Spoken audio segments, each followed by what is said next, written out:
Hello everyone, I am the storyteller and I am here to help you today. I know you use this video to fall asleep, so before that, like the video and subscribe to the channel. Also, where are you from and what time are you watching? Now get comfortable and relax. I was alone in the office that night and it was close to midnight. My desk lamp lit a small circle on my cluttered tabletop, and the rest of the open plan room felt darker than usual. I leaned back in my chair and tried to stretch out the stiffness in my shoulders. My computer fan hummed, and I heard the steady buzz of the overhead fluorescent lights. I'd been here late many times before, handling paperwork and last-minute emails. But that night felt different right from the start. The air felt heavier, and every small sound made me jump a little. I kept glancing at the big windows that faced the empty street, checking for passing cars or any sign of life out there. Nothing moved, and every time I looked, I felt more and more uneasy. Around 11:30, I decided to get some coffee from the break room. The place was at the far end of the hall, and I remember the corridor lights flickered a bit as I walked. My footsteps echoed, and I noticed the echo was louder than usual. I could hear my own breathing. The building was absolutely silent. I wondered if any security guard was around, but usually they made rounds earlier and left me to lock up. The coffee tasted stale, but I drank it anyway, hoping the bitterness would keep me awake for another hour or two. When I got back to my desk, I tried to concentrate on the spreadsheets on my screen.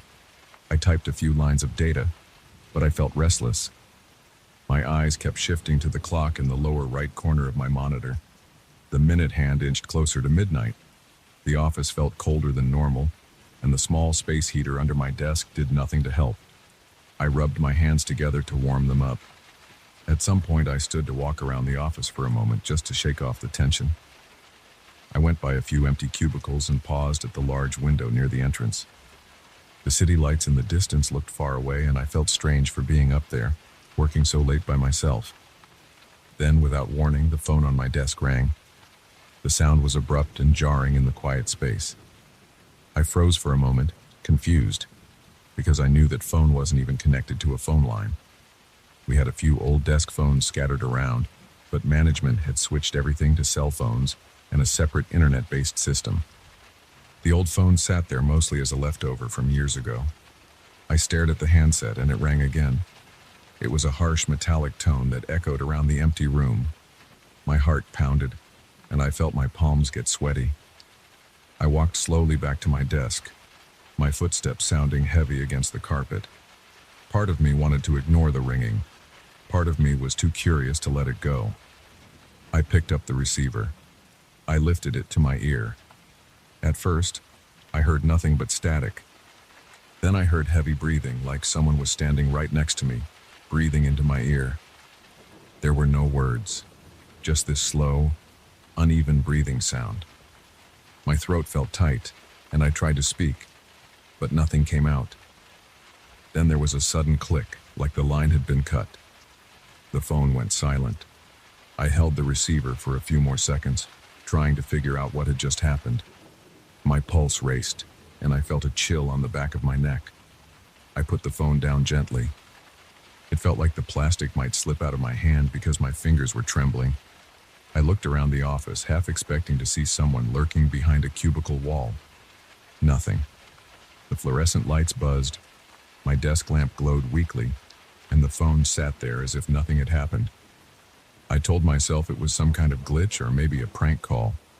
But how could there be a prank call on a disconnected phone? The thought made my chest feel tight.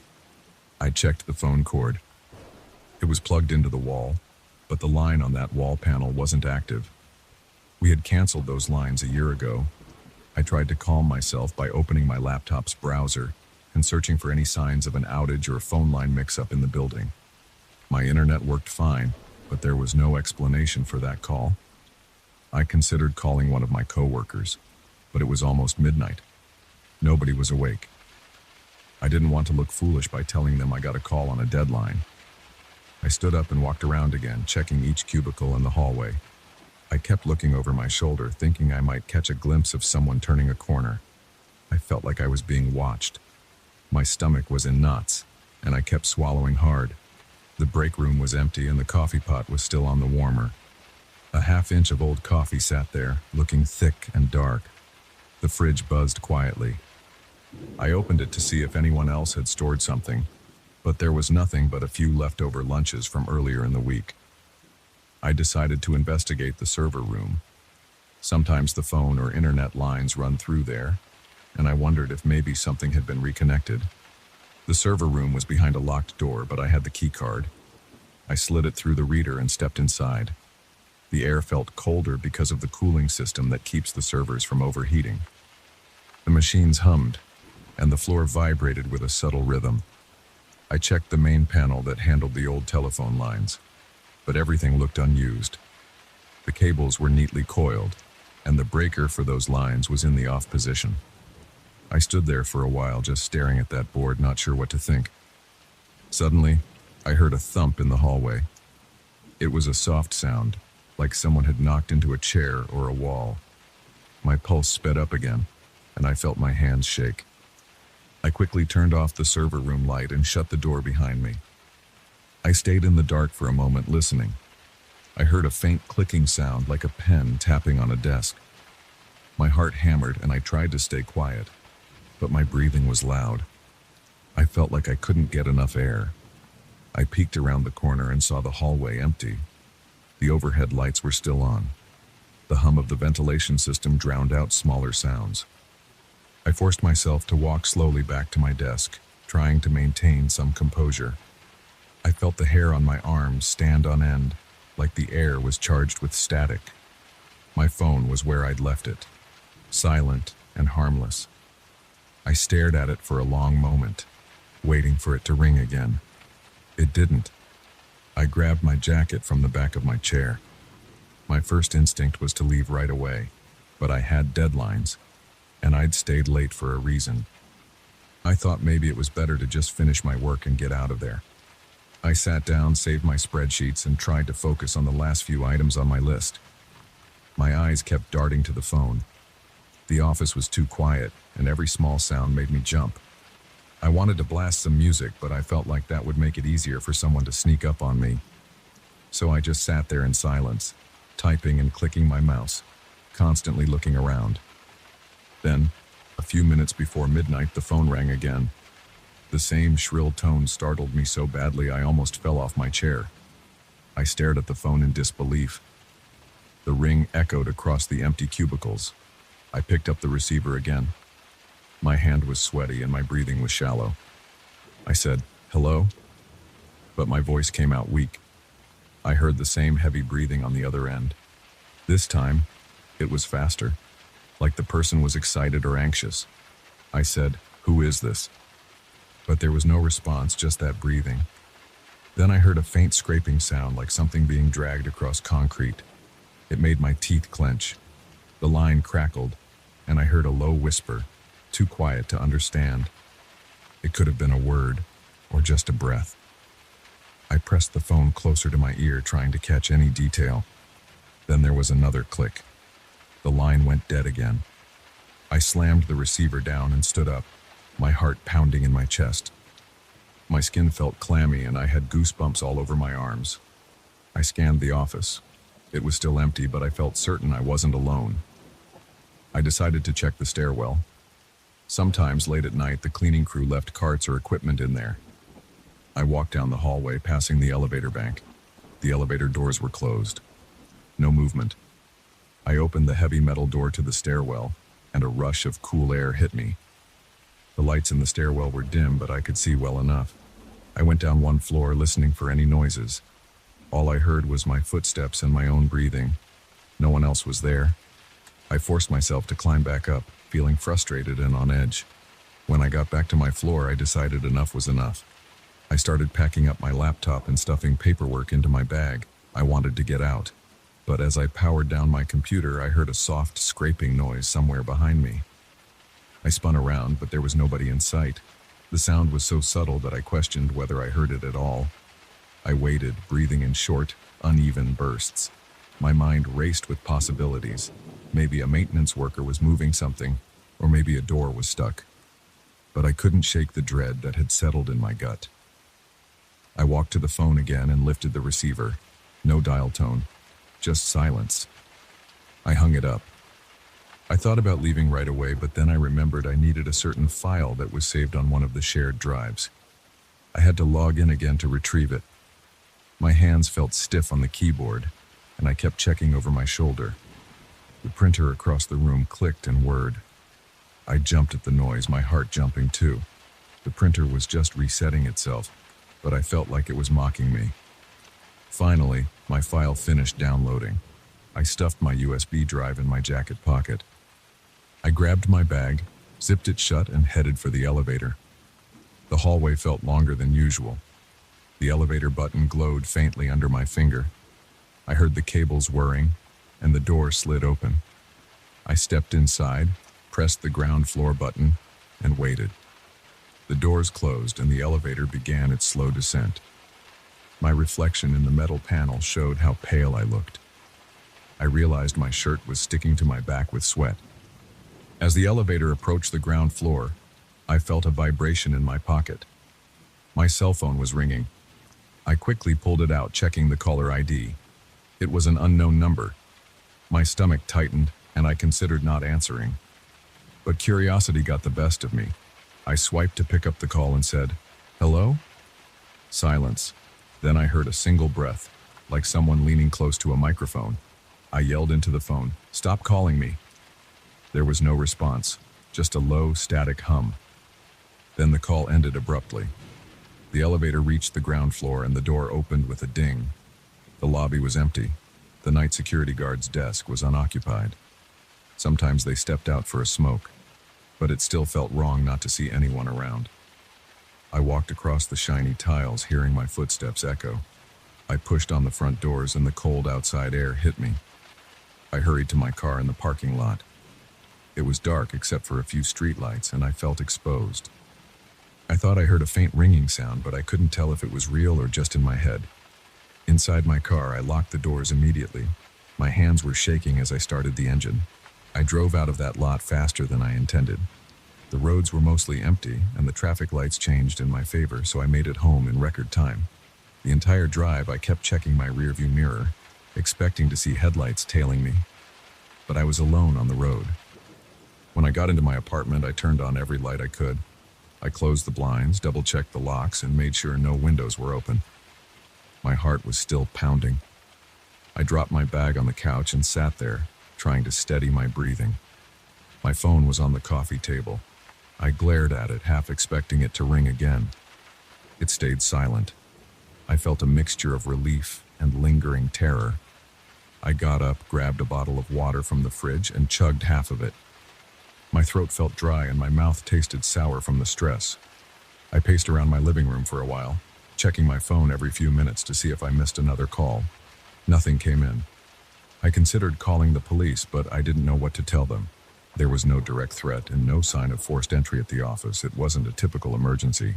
So I stood there, fiddling with my keychain and trying to calm down. My mind replayed the moment I heard that breathing on the line. I kept wondering who could have possibly been on the other end. Eventually, I took a quick shower, hoping the hot water would help. My shoulders were tense, and the muscles in my neck hurt.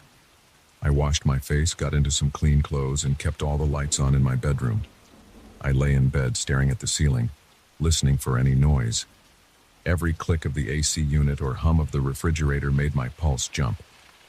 My phone stayed beside me, and each time the screen lit up from a notification, I felt a spike of panic. None of the alerts were calls. They were just emails or random app updates. I barely slept that night. The next morning, I woke up groggy and still tense. I went back to the office around 10, deciding to show up later than usual. My coworkers were there, chatting and laughing like nothing was wrong. I went straight to my desk and checked the phone. It was still there, disconnected with no sign of recent activity. I felt a surge of anger and confusion. I told a coworker about the strange call, but they shrugged it off as if I was imagining things. They insisted the phone had no line. I even checked again in the server room, and everything was as I'd left it. No active cables for that phone. I spent the rest of the day feeling paranoid. Every time I walked past the phone, I expected it to ring. It didn't. But I couldn't forget the breathing, the clicks, and the feeling that someone was right behind me. Even though I finished my tasks and got out of there before sunset, the memory stuck with me for a long time. I still work in that office, but I refuse to stay past regular hours. If something urgent comes up, I'll finish it at home. I don't pick up that phone anymore. In fact, I keep it shoved under a pile of old documents and I don't even glance at it. I'm not sure if what happened that night was a glitch or a sick joke. All I know is I never heard a phone ring in an empty building like that before, and I hope I never do again.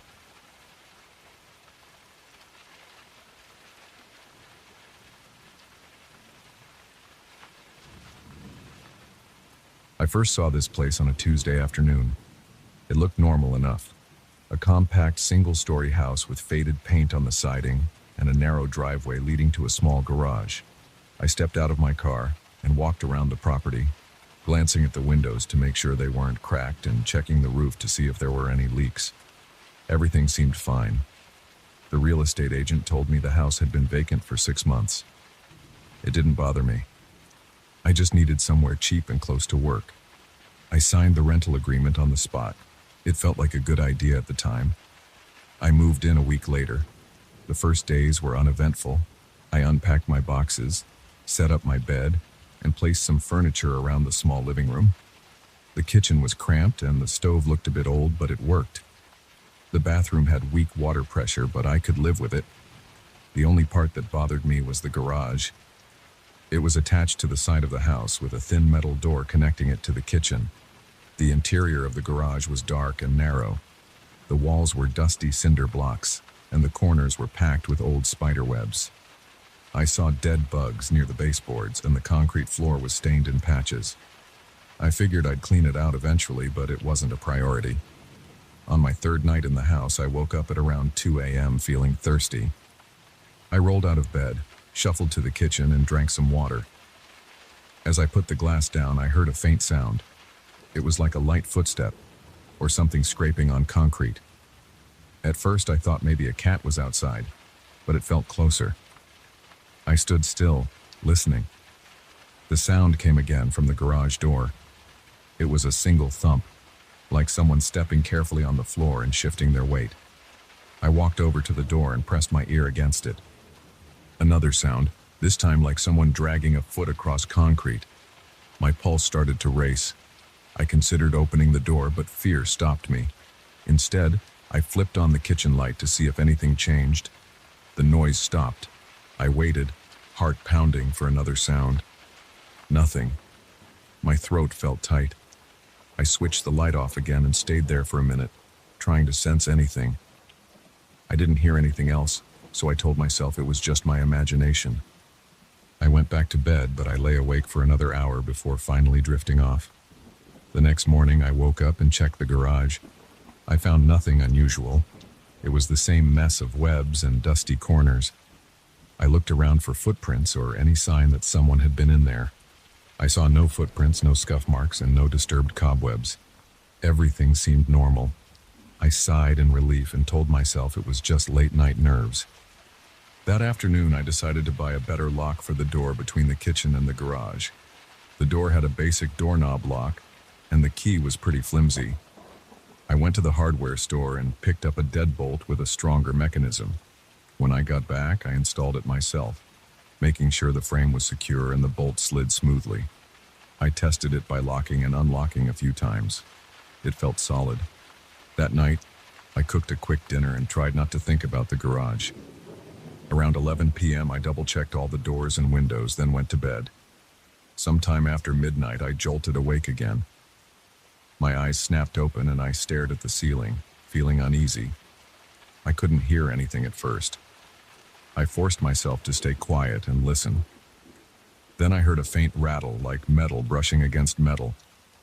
It was soft but steady, coming from the kitchen door that led to the garage. I got out of bed, bare feet on the cold floor, and crept toward the kitchen. My heart was pounding so loud I could feel it in my temples. I stood about 5 feet from the door, squinting in the darkness, trying to see if the doorknob was moving. A dim strip of moonlight came through a small window, illuminating the edge of the door. I saw the knob tremble like someone was jiggling it from the other side. I froze. My hands were shaking and I felt my breathing get shallow. I suddenly remembered the deadbolt. I had locked it from the inside. That meant no one could open the door from outside, at least not without breaking something. But the knob was definitely moving. I felt a wave of adrenaline rush through me.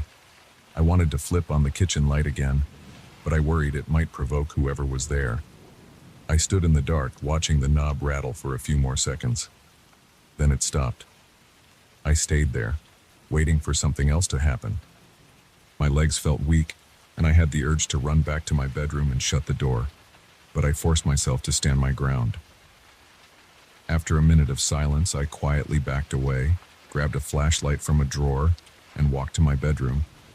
I locked my bedroom door and sat on the bed, flashlight in hand, eyes wide open. I didn't sleep much that night.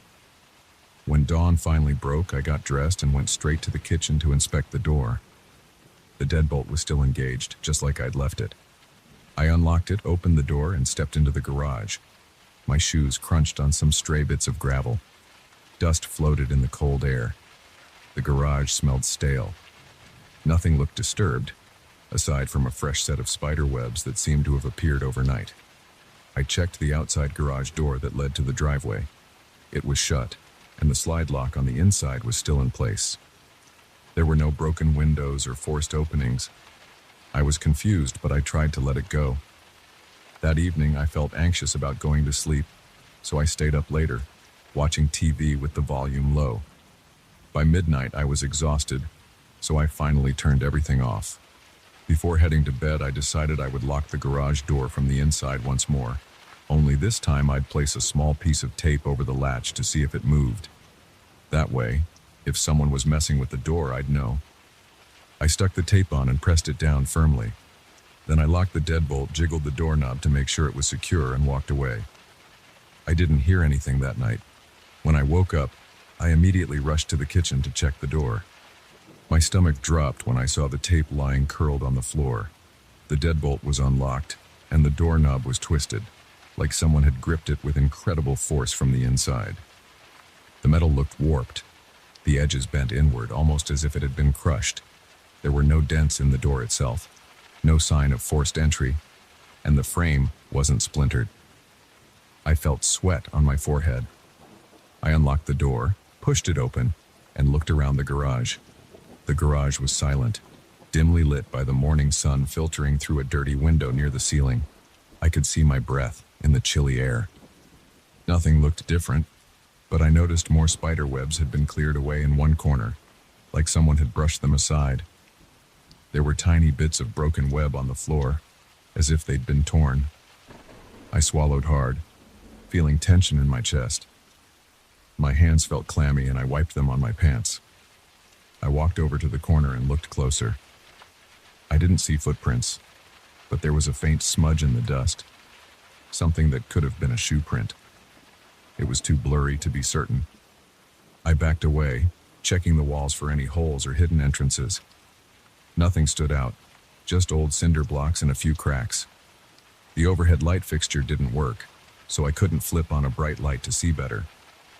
I relied on the dull daylight. Every step I took made a slight echo. The place felt colder than usual.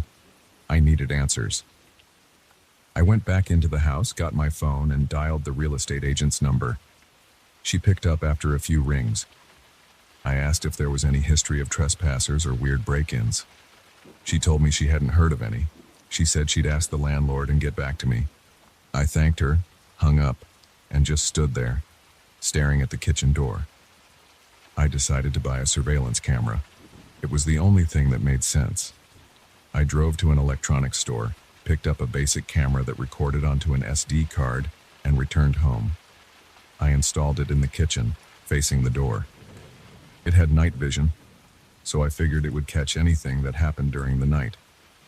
Then I replaced the twisted doorknob with a new one. I also installed another deadbolt, a different brand, just to feel safer. By the time I finished, I was covered in sweat and dust. My arms ached, but I felt a little calmer, hoping the camera would catch anyone trying to open the door. That night, I ate a quick dinner and set up a small TV tray in the living room, placing the camera's receiver on it. It showed a live feed of the door. I could see the doorknob clearly, and a portion of the garage door behind it. I left the camera rolling and made sure the SD card had enough space for several hours of recording. Then I locked everything up and tried to fall asleep. At around 2 a.m., I woke up with a jolt. My heart raced, but I didn't hear anything. I checked the camera feed on the small screen next to my couch. It showed the dark kitchen, silent.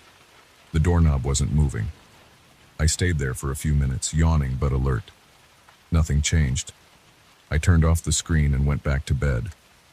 When I woke up in the morning, I went straight to check the feed. I fast-forwarded through the night, eyes darting across the screen. At first, it was all quiet. Then, at around 3:07 a.m., I saw the doorknob start to shake. There was no one in the frame. The door just rattled on its own. Then the feed went static for a few seconds. When it cleared, the doorknob was warped, just like before. The deadbolt was open. The tape on the latch was gone. I watched the rest of the footage, but there was nothing else. No intruder, no figure, no sign of how the door got unlocked. I played the static part again, hoping to catch a glimpse of something. It was just white noise for about 4 seconds. I felt a jolt of fear in my stomach. My legs felt weak. I placed the camera back on the shelf and stared at the door. It was still locked when I looked at it in real life, but the feed showed it had been unlocked. I walked over to check. Sure enough, the deadbolt was unlatched. The knob was twisted again, even though I had just installed a new one. It had the same crushed look to it. My breath caught in my throat. I pulled the door open and entered the garage one more time.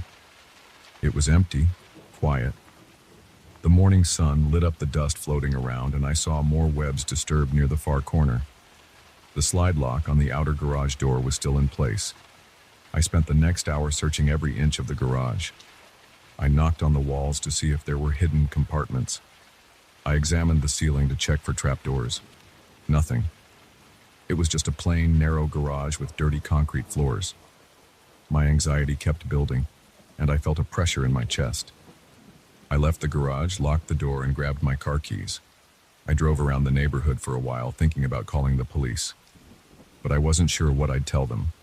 There was no actual break-in, no damage besides the doorknob, and no person on camera.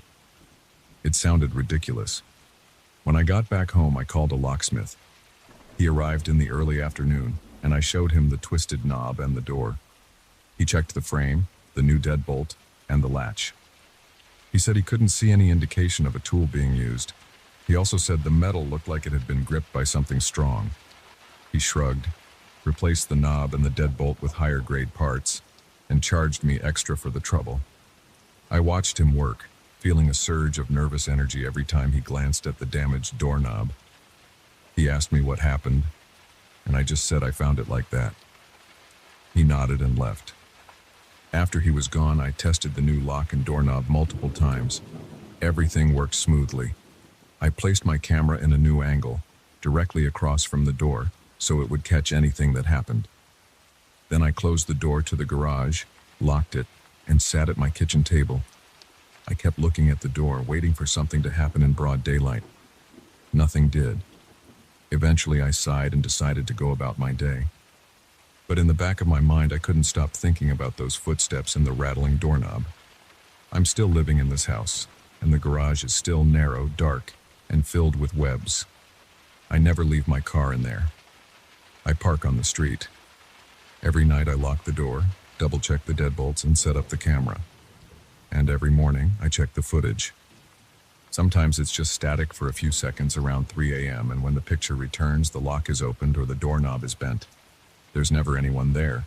The landlord has no answers, and neither do I. I'm not sure how long I'll stay here, but for now I keep the door locked, even though it doesn't seem to matter. My heart still pounds every time I hear a noise after midnight, and I can't seem to shake the feeling that something's inside that garage waiting.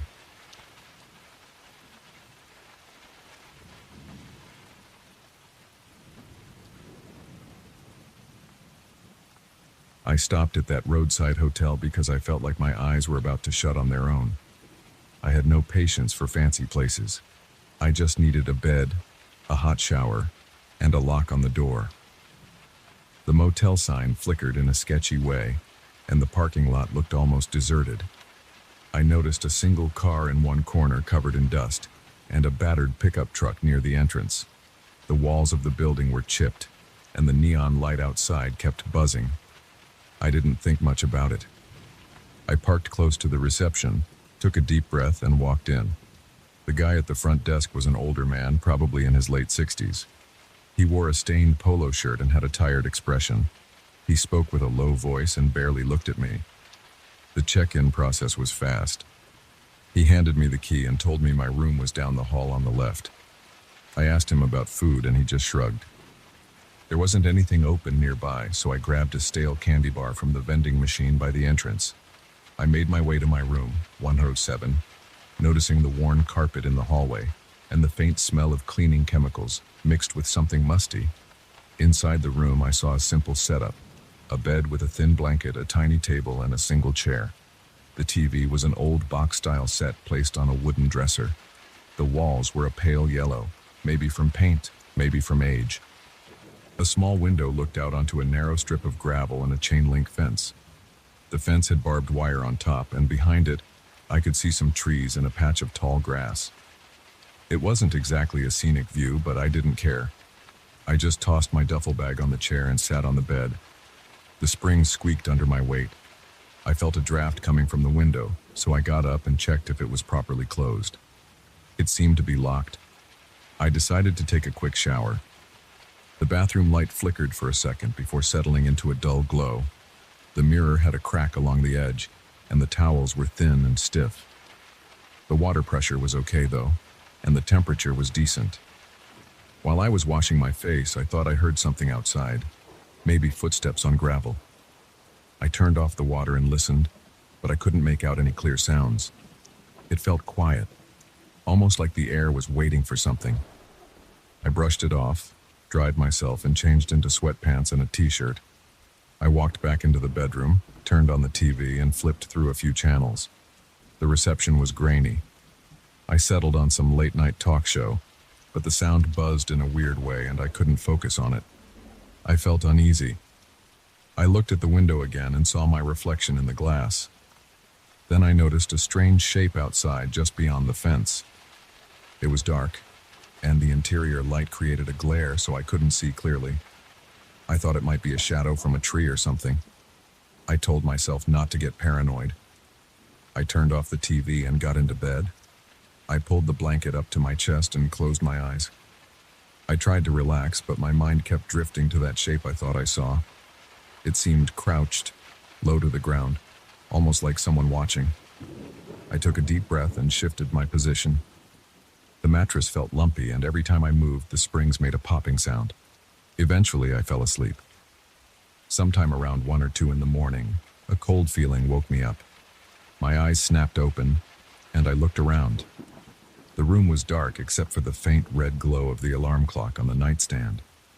My heart was beating fast, and I wasn't sure why. Then I turned toward the window. I saw the outline of something crouched on the other side of the glass. It wasn't tall, but it was shaped like a person, hunched down and holding still. My stomach tightened. My chest felt tight. I started to sweat. The figure didn't move for a few seconds. I couldn't see its face, just the silhouette. I reached for the lamp, but I fumbled and knocked it over. It banged against the table. When the light finally turned on, the silhouette was gone. My mouth went dry. I got up, walked to the window, and peered outside. I saw the fence, the patch of grass, and the same trees. Nothing else. No footprints, no sign of anyone. I told myself I was seeing things. Maybe I was half asleep. Maybe it was a shadow from a passing car. I checked the time. 2:13 a.m. I wanted to sleep, but my pulse was racing and I could feel my arms trembling. I sat on the edge of the bed for a while, trying to steady my breathing. Eventually, I lay back down and forced myself to keep my eyes closed until I drifted off again. In the morning, I got dressed, left my key at the front desk, and headed to a diner nearby for a quick breakfast. I felt exhausted, like I'd barely slept. The coffee tasted weak and the eggs were overcooked, but I didn't care. I was still thinking about what I saw. Part of me believed it was just my imagination. After all, that fence behind the motel looked pretty secure. Nobody would want to lurk out there, right? I went back to the motel because I had another night booked. I saw the same older guy at the front desk. I told him I'd be staying a second night and asked about that fenced area behind the rooms. He said it was a private zone the motel used for storage, and there was no public access. It was locked off. I mentioned seeing someone outside. He gave me a blank stare and shrugged again. He said, "There's nobody back there. We keep it locked all the time." His tone was flat, and he didn't offer any reassurance. I felt uneasy, but I tried to brush it off. I spent the afternoon driving around, trying to keep my mind off that strange figure. I visited a local gas station, bought some snacks, and tried to plan the rest of my road trip. I didn't have a strict schedule, but I wanted to reach the next city by the weekend. I thought about finding a different motel for the second night, but I'd already paid, and I didn't want to go through the hassle of looking for another place. I told myself it was just paranoia, that I was overtired. When I got back to my room, I noticed the bed was made, and the towels had been changed. Everything else looked the same. I drew the curtains closed, double-checked the window lock, and tested the door lock a few times. I tried to stay calm. I sat on the bed, turned on the TV, and watched some random sitcom. My eyes kept flicking to the window. My hands felt cold, and my heart thumped a little faster every time I heard a noise from outside, like a car passing by or a door shutting in the hallway. Around midnight, I got ready for bed. I shut off the TV, turned off the lights, and settled under the blanket. The traffic noise on the nearby highway was constant, but it seemed quieter than the night before. I felt myself getting sleepy. Then I heard a soft scraping sound at the window. My eyes opened wide, and my pulse kicked up. I tried to stay quiet, listening carefully. It was a slow, deliberate scratch, like something brushing against the glass. I could feel my skin tingling. I slid out of bed and walked toward the window in the dark. I kept my body low, hoping whoever or whatever was out there wouldn't see me. I leaned my head close to the glass, heart pounding in my ears. I heard something like a soft exhale. My palms were sweaty. I reached for the lamp switch, flicked it on, and pulled the curtain aside in one quick motion. Nothing. I looked left and right. I even banged on the window to see if anyone would run. Silence. Just the fence and the still grass under the faint light of the motel's back lamp. I stood there for a moment, breathing hard. Then I moved back to the bed, sat down, and tried to calm myself. My arms felt weak. My legs tingled with anxiety.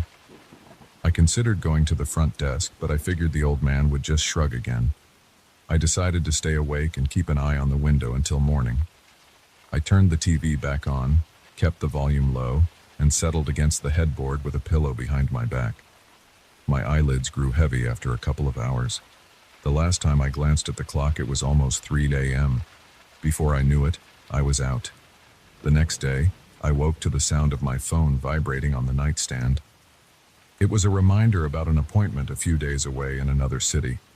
My neck felt stiff and my back ached from sleeping upright. I rubbed my eyes, looked around, and saw that nothing in the room had changed. I checked the window again. It was locked, just as I left it. The curtains were slightly parted, letting in a sliver of morning light. I stood up and looked outside. The grass and trees were still there, but I didn't see any sign of footprints. The fence appeared untouched. I went to the front desk, hoping to find a different staff member, but the same old man stood there staring at a small TV behind the counter. I asked him if there were security cameras behind the motel. He said they had some older cameras in front of the building, but nothing in the back because it was a locked area. I asked about the possibility of someone climbing over the fence. He said, "It's got barbed wire. No one's going in or out without a big effort." Then he added, "You're seeing things. This place is quiet." His voice lacked any concern. I felt my nerves kicking in again. My stomach churned. I looked around the lobby. It was empty. The vending machine hummed in the corner. A single overhead light buzzed. I said, "I know what I saw. There was a shape crouched outside my window. It happened twice." He just shrugged again. I took a step closer. trying not to sound hysterical. "Is there any other entrance back there?" I asked. "Any way for someone to sneak in?" He shook his head. "No, sir," he replied. He pointed to a small door near the side, adding, "We keep that locked. Only staff has the key, and I'm the only staff here tonight." I felt uneasy about staying another night, so I decided to pack up and leave. I told the manager I was checking out early. He didn't argue. He just handed me my bill and looked bored. The total was a bit more than I expected, but I didn't care. I wanted to get on the road. I walked back to my room, gathered my stuff, and paused near the window one last time. I felt a chill run down my arms. I stared at the fence, imagining someone hunched there.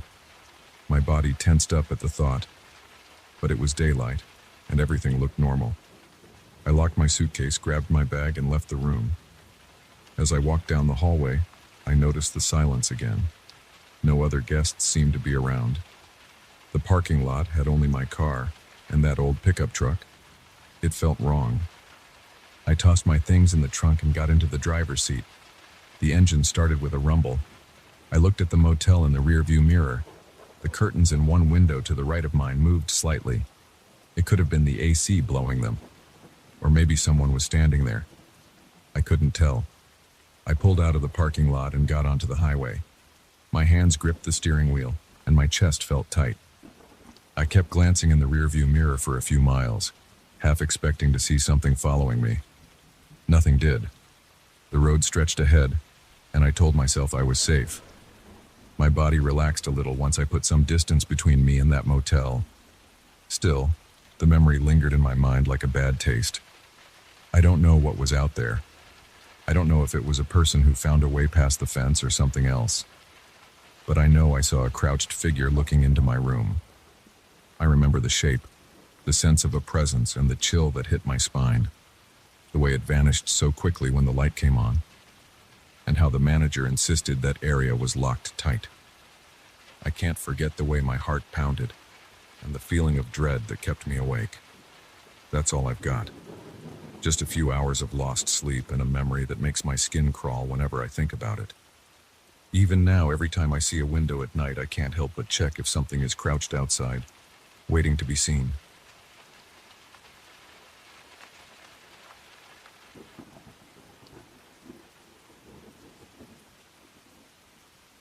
I always thought closing time at the restaurant would be simple. I'd wipe down the tables, lock the doors, check the cash register, and finally get to go home. But after that first night, I heard those scratching sounds in the basement. Everything changed. Now I dread the last hour of every shift because I know what's waiting under the floor.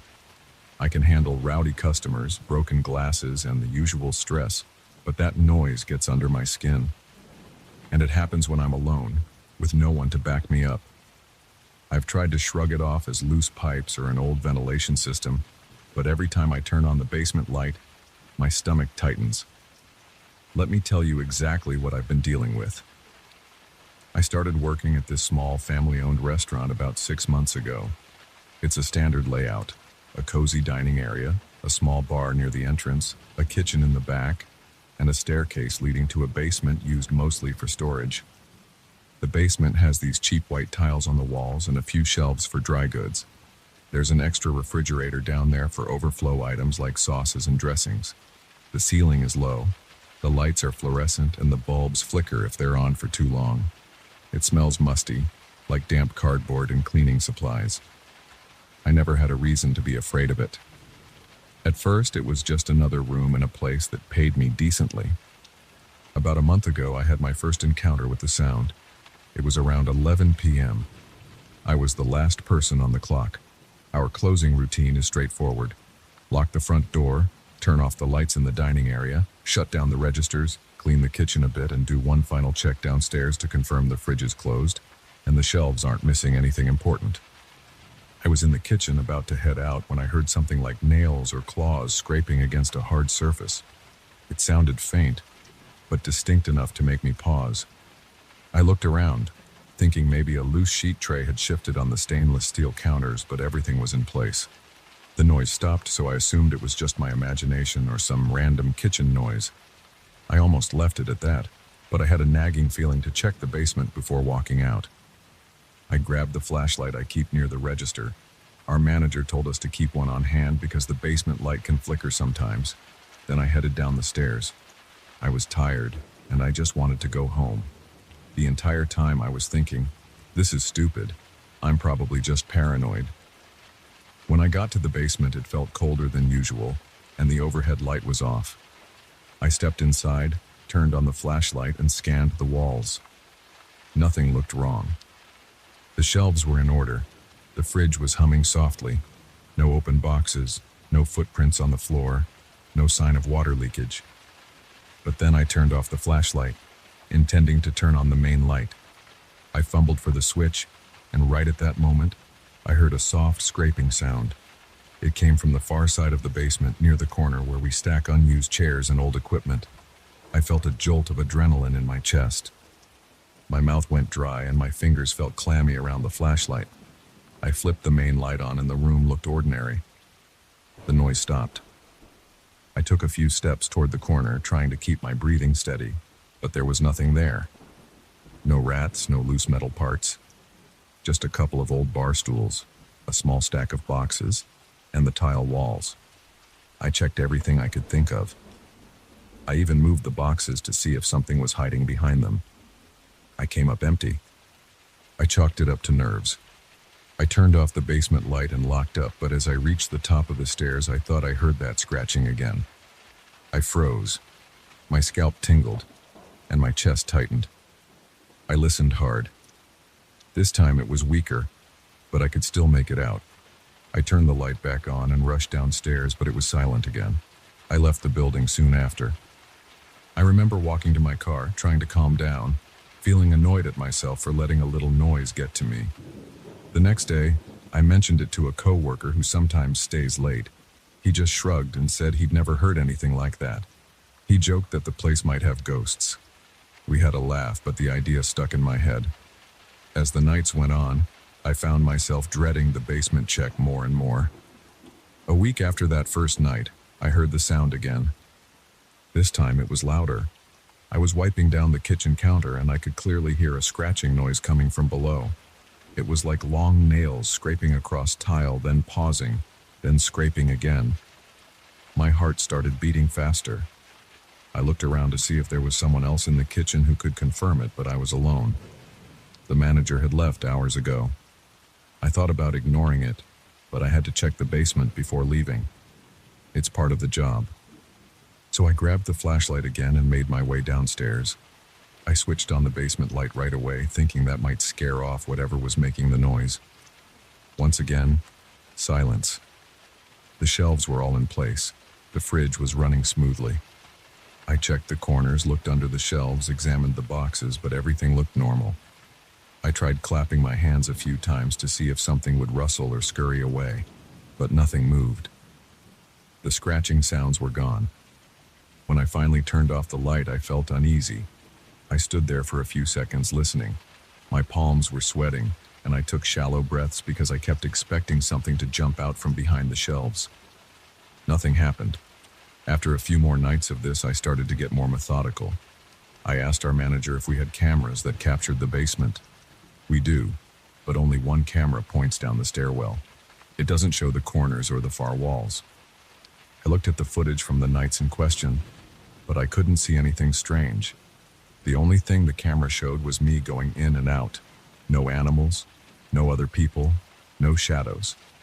I brought it up again with my coworkers, and they all said I must be tired or hearing the plumbing. I tried to believe them, but the scratching kept coming back whenever I was alone. Even worse, I noticed it usually started after I turned off most of the lights upstairs. It was almost as if the noise was waiting for darkness before it started up again.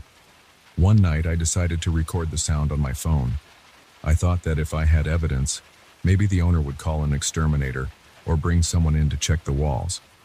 So I waited until close, locked up, turned off the dining area lights, and stood in the kitchen with my phone's recorder running. At first, it was just the hum of the dishwasher and a faint buzz from the fluorescent lights. Then I heard it. Scratch, pause, scratch, scratch. It sent a chill up my spine. I turned on my phone's flashlight and walked toward the basement door.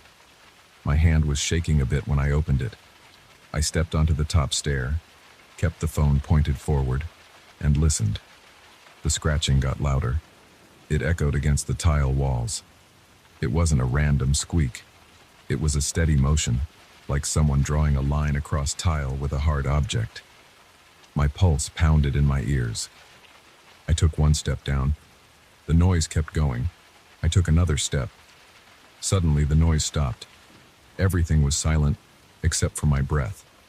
I turned on the basement light, went all the way down, and tried to follow where the sound might have been coming from. I pressed my hand against the tile walls, expecting to feel vibrations or something loose, but they were solid. There was no movement, no cracked tile, no rodents, nothing. I played back the recording and I could hear the noise, but it was faint and overshadowed by my own footsteps. It wasn't good proof. I stayed in the basement for a few more minutes, scanning everything, but I got nothing. I felt frustrated and a little shaky. Eventually, I gave up and went home. Over the next few weeks, the sound continued at odd intervals. It wasn't every night. Sometimes I'd close up and hear nothing. Other nights, the scratching would go on for several minutes, stopping the moment I turned on the basement light. I stopped telling my coworkers about it because they either joked about ghosts or told me I was imagining things. Our manager said he'd put in a maintenance request, but nobody came to fix anything because we couldn't pinpoint a real issue. We had no signs of rats or mice. The health inspectors never found droppings. The walls looked normal. The cameras showed nothing. I started to feel uneasy the moment I walked into my shifts. I'd think about the basement all day, dreading the final hour. During the day, the place felt normal. Customers came in, orders went out, the phone rang for takeout. Everything was fine. But once it got quiet at night, my mind drifted to that scratching. The worst part was how my body reacted. My throat would tighten, my shoulders would tense, and I'd break into a sweat if I even thought about going downstairs after dark. I tried blasting music on my phone when I did my closing routine, hoping that if I kept my ears busy, I wouldn't notice the scratching. But it was impossible to ignore. Sometimes it started so softly that it blended with the hum of the restaurant equipment, and I wouldn't realize it was happening until it got louder. One particular night, I was more on edge than usual. The chef had left in a hurry and the dishwasher was broken, so we had to arrange a repair for the following morning. I was alone by 10:30 p.m., which was earlier than normal. I could feel my nerves building up. I took my time wiping the counters and tried to distract myself, but as soon as I flipped off the main dining area lights, the scratching started. This time it sounded faster, like something was scrambling across the tile. I jumped, knocking over a bucket of cleaning rags. I cursed under my breath, picked them up, and stared at the basement door. My skin prickled. I gripped the flashlight and forced myself to walk over. My hand felt sweaty on the doorknob. I opened the door and heard the scratching continue. My heart raced. I could feel it pounding against my ribs. I put one foot on the step and noticed my legs felt stiff. I took a breath and forced myself downstairs. With each step, the scratching got louder, like it was right behind the wall. When I reached the bottom, I flipped on the light. The scratching stopped so suddenly that I almost dropped the flashlight. My body was shaking. I stared at the walls, the shelves, the fridge, trying to see if anything had moved. Everything was still. The air felt colder than usual. I walked around the basement, shining the flashlight on each tile. I checked the corners again. Then I started tapping the walls, hoping to find a hollow spot. I didn't find any. The entire basement felt solid. I even opened the fridge to make sure the motor wasn't making some weird noise. It was fine. The moment I switched off the light to go back upstairs, the scratching returned. I turned the light back on. It stopped. Off again. It resumed. On again. Silence. I repeated this a few times, feeling my heart thump harder each time. It was consistent. Light on, no sound. Light off, scratching. I stood there breathing fast, not sure what to do. Eventually, I left the light on and went upstairs. I grabbed the stool from the kitchen and sat by the door, thinking maybe I'd catch something on camera if I aimed my phone down the stairs. But I got nothing except a flickering video of the basement light. That pattern became a routine for me. Whenever the noise started, I'd flip the basement light on. It would stop. I'd turn it off. It would start again. I did this on 4 or 5 different nights. I never saw anything move. I never saw a shadow or a figure. I only heard that scraping sound on the tile like nails or claws. It made my stomach twist. I felt like I was losing my mind. I checked the cameras again and again. No movement in or out of the basement except me. I wondered if something could be living behind the walls, but there wasn't any sign of openings. The tile looked sealed around the edges. Now, I've settled into a strange habit. When it's time to close, I turn on every light in the restaurant, including the basement, and I keep them on until the last possible moment. The power bill might go up, but I don't care. The owner hasn't said anything about it yet. I sweep and mop, lock the doors, finish the registers, all with the basement light glaring away. I don't hear the scratching as long as the light is on. But the minute I switch it off, if I linger for more than a few seconds, I hear it. I don't understand it, and I don't want to push my luck. I just make sure everything is done before I turn off that last light. Then I sprint up the stairs, lock the basement door, and head out to my car as fast as I can. I haven't quit yet because I need the paycheck, but every shift feels like a countdown to that final moment. I don't have any real explanation for what's happening, and nobody believes me enough to do a thorough investigation.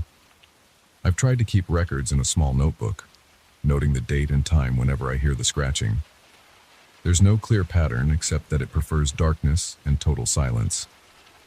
I've thought about bringing a friend in after hours, but I'm not allowed to have unauthorized people in the restaurant. The owner is strict about that, so I keep facing it alone, hoping I won't hear those nails on tile. Nothing else has happened besides the sound itself. No damage to the walls, no missing supplies, no sign of a person, but that constant scraping sound is enough to keep me up at night. My neck and shoulders ache from the tension I carry after each shift. Sometimes when I lie in bed, I imagine I hear it in my apartment. It's just my mind playing tricks on me, I'm sure, but it freaks me out. I'm more jumpy than I used to be. Little noises make me tense up. Even the squeak of my own shoes on wet pavement can make my heart race. I've considered looking for a new job, but nothing else around here pays as steadily. The restaurant is actually a decent place to work, except for whatever is in that basement. For now, I deal with it by flipping on every light, checking the basement last, and trying not to linger in the dark. It's become my routine. I don't know how much longer I can keep it up. Every time I'm alone, I feel like I'm listening for that scratching, waiting for it to start. But so far, it hasn't stopped completely. It's always waiting, somewhere under those tiles. And until I figure out what's causing it, or until someone believes me enough to help investigate, I'll keep closing the restaurant in a full blaze of fluorescent lights, hoping that the darkness never gets a chance to welcome that sound again.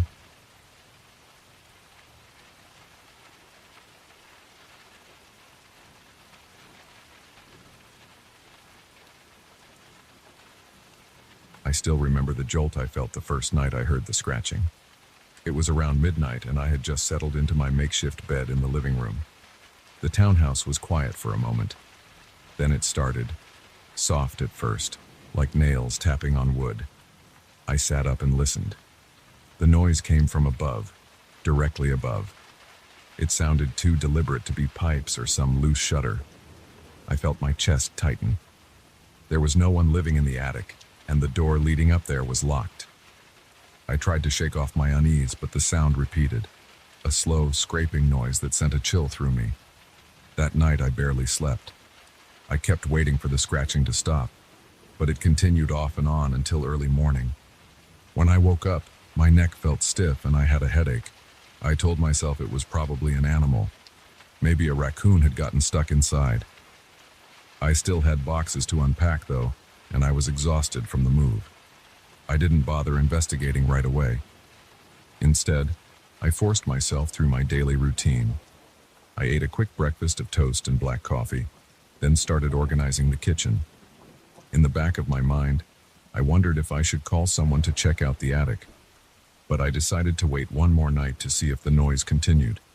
The second night, the sound was louder. It started around the same time, maybe close to midnight. I was sitting in the living room again, scrolling through news on my phone. My back was sore from unpacking. The moment I heard the first long scrape above me, I froze. I didn't want to overreact, so I turned off the TV and listened more carefully. The scratching felt more intense, like something was dragging along the floor. I tried to ignore the knot forming in my stomach. After a few minutes, I went to the base of the staircase that led to the attic door. I stood there in the dark hallway. The scratching continued, steady and slow, right above my head. I leaned against the wall and listened. My heart was pounding. The hall felt colder than the rest of the house. I could feel the draft creeping down from the attic. I noticed a thin layer of dust on the banister and a few cobwebs in the corners of the ceiling. The previous owners had left some furniture, but they told me the attic was never used for anything important.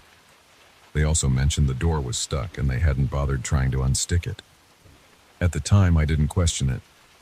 Now, I regretted not asking more. I reached up and tried the knob. It didn't budge. I put my ear to the door. The scratching was so close I could almost feel the vibration through the wood. I felt a clench in my gut, like I should step back. A tingling sensation ran down my arms. My instincts told me not to mess with whatever was inside, but I also felt a burst of frustration. It was my house now. I should be able to open any door I wanted. The next day, I searched the basement for tools.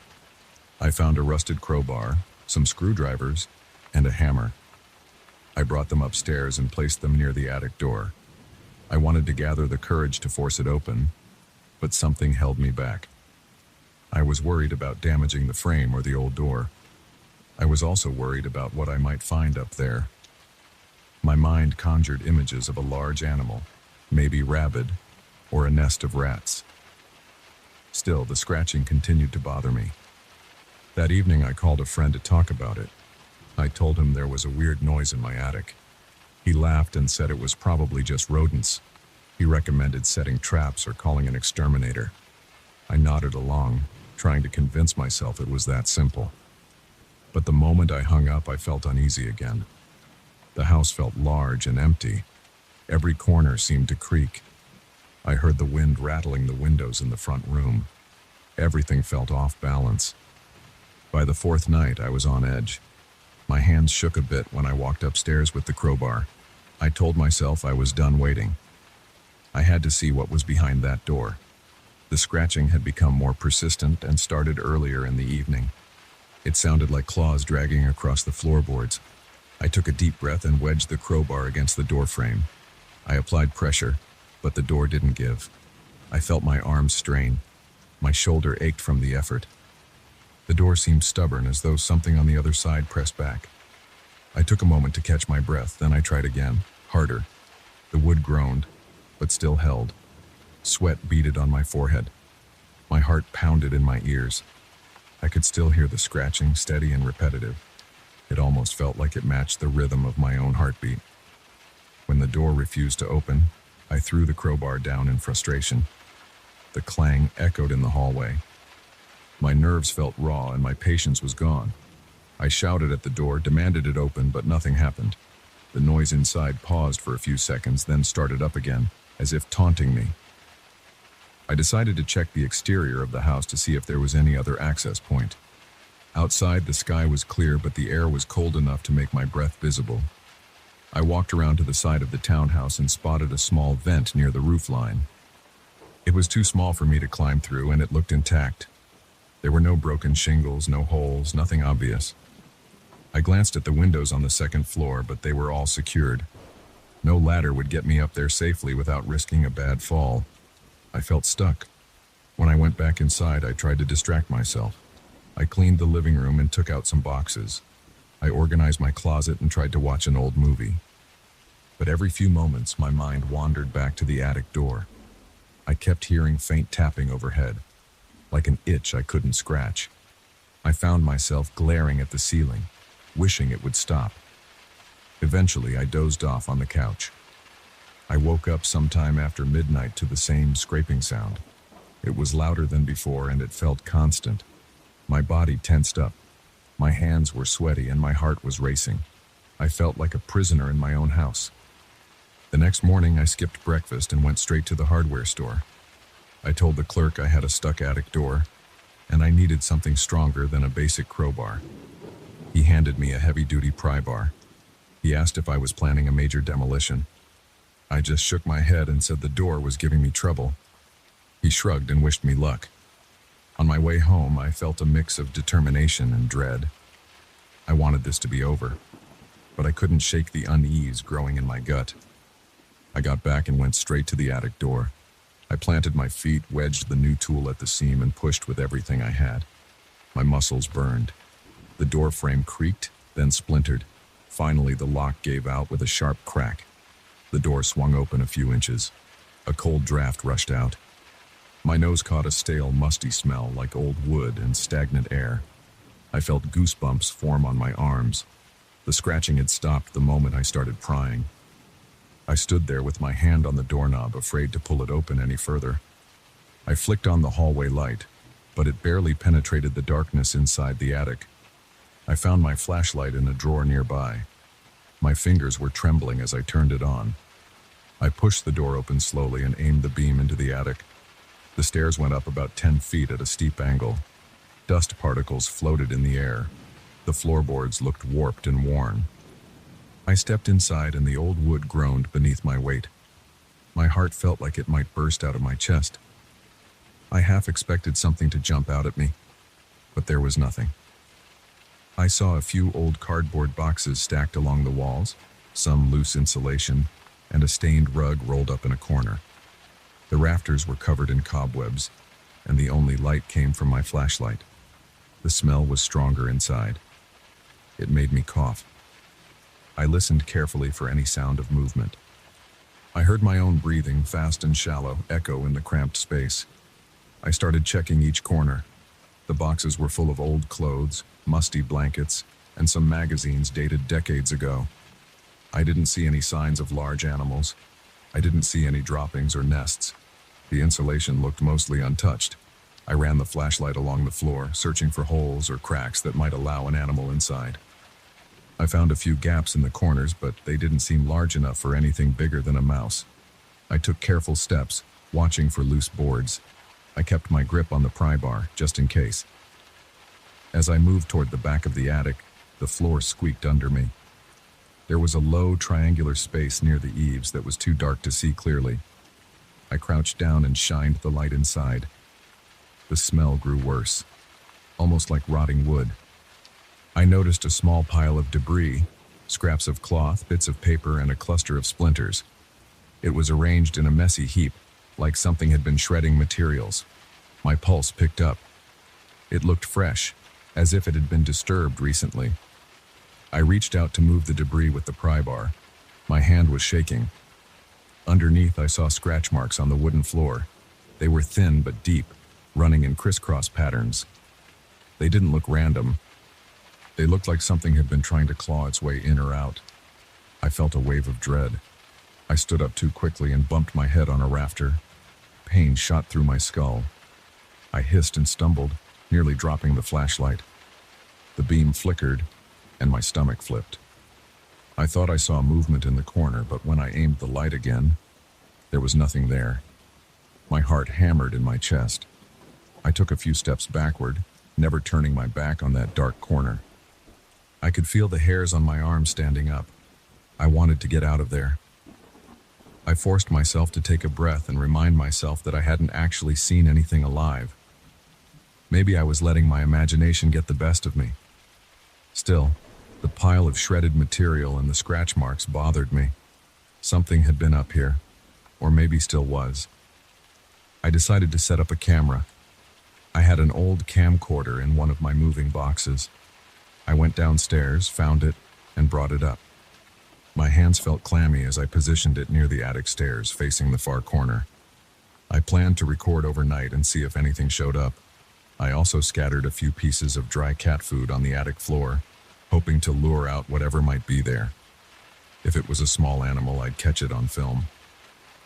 That night, the scratching returned. It started around 11 p.m. and sounded louder than ever. I lay on my couch, eyes wide open, listening. The sound wasn't just a random shuffle. It had a rhythm, like a deliberate attempt to scrape through the floor. My hands were sweating so much I had to wipe them on my pants. My chest felt tight, and every muscle in my body tensed up each time the noise got louder. I wanted to run up there and scream at whatever was making that sound, but I stayed put, determined to catch it on camera. When the noise stopped in the early hours of the morning, I finally drifted off to sleep. I woke up stiff and disoriented. I immediately went upstairs to check the camera. The attic felt even colder than before. A faint draft moved through the open doorway. I picked up the camcorder and rewound the tape. My hands trembled as I pressed play. Most of the footage showed an empty attic. I heard the scraping on the audio around midnight. The camera picked up faint movement in the shadows, near the pile of debris. I leaned in, trying to see. My pulse pounded in my ears. I caught a glimpse of something low to the ground. It moved with a slow, jerky motion. Then the tape went fuzzy. The camera must have lost focus. My stomach twisted. I replayed it multiple times, trying to make out the shape. It wasn't very clear, but it looked too big to be a rat and not quite the size of a raccoon. The way it moved made my skin crawl. I couldn't see any details, just a hunched shape dragging itself across the floor. Then it disappeared behind the boxes and the scratching sounds got louder on the audio. A few minutes later, the camera went silent. I stood there, holding the camcorder, my heart pounding. I felt sweat trickle down the back of my neck. My throat was dry, and my limbs felt heavy. There was something in my attic, and it was bigger than I had imagined. It wasn't just a matter of setting traps. I had no idea what I was dealing with. I turned off the camera and placed it on a nearby box. My mind raced. I could call an exterminator, but what if they didn't find anything? What if they laughed at me? I could call animal control, but how would I explain that odd shape? I took a deep breath and decided to clear out the attic once and for all. I started by moving the boxes downstairs, checking each one to make sure I wasn't dragging out any stowaways. Then I swept the floor, gathering all the debris. I shined my flashlight into every corner and knocked on the walls to see if there were hollow spots. I found nothing that explained the scratching. I spent hours up there, feeling jumpy at every creak. By the time I finished, I was drenched in sweat, and my back ached from hauling boxes. The attic was empty now, just exposed boards and a few nails sticking up from the floor. That night, I heard the noise again. It was even closer to the stairs this time. My skin prickled. I felt anger and dread twist together in my chest. I stood at the bottom of the attic steps listening to the scraping. My heart felt like it was about to explode. I switched on the flashlight and took one step up. The noise stopped. The silence was almost worse. I climbed the rest of the way. The attic was dark and cold. My breath caught in my throat. I aimed the flashlight around the room. It was completely empty. My heart was pounding, and my stomach felt hollow. Suddenly, there was a loud thump on the far side of the attic near the eaves. I jumped so hard I dropped the flashlight. It clattered on the floor and went out. I scrambled to pick it up, fingers fumbling in the dark. My breath was shallow, and my hands were shaky. When I turned it back on, I saw nothing but the bare boards. I felt my heart hammering against my ribs. My eyes darted everywhere, but I didn't see any movement. The attic was still. I heard my own pulse thudding in my ears. I backed away, my legs trembling. I left the attic door open, rushed downstairs, and slammed the hallway door. My body was shaking, and I realized I was gripping the flashlight so hard my knuckles were white. I had no explanation for that thump. The attic was empty, yet something was in there. I could feel it. I spent the rest of the night in the living room, lights on, trying not to jump at every small creak of the old house. My mind raced with possibilities, but I kept coming back to the same realization. This thing didn't want to leave. It was scratching every night, getting louder, almost like it was growing more confident. I felt trapped. This was my house, but I no longer felt safe inside it. I knew I had to make a decision. I could pack up and stay with a friend, or I could keep fighting this unknown presence. By morning, I still hadn't decided. My nerves were raw and I felt a lump in my throat whenever I thought about going back up there. But I also felt a stubborn urge to stand my ground. Whatever was in my attic, it wasn't going to chase me away, not without a real fight. And that's where I left it. Standing at the base of those stairs, flashlight in one hand, crowbar in the other, listening for any new sign of movement above. My stomach churned, and my legs felt weak, but I knew I had to go back up. I just didn't know if I could handle what I might find.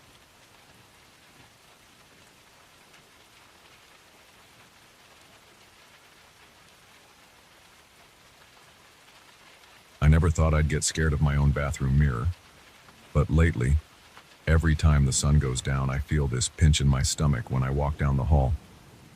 My bathroom is at the end of that hallway. It's a small space with pale walls and cracked tiles near the sink.